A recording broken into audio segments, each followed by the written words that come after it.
পৰ্বতৰ ঢেকীয়া লিহিৰি পতীয়া বতাহত যেনেকৈ হালে ঢোলৰে চাপৰ তোৰে লাহি কঁকাল দুচেও তিনি চেওকৈ ভাগে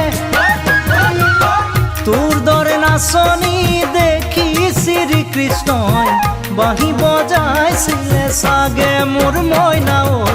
বাঁহী বজাইছিলে চাগে পৰ্বতৰ ঢেকীয়া লিহিৰি পতীয়া বতাহত যেনেকৈ হালে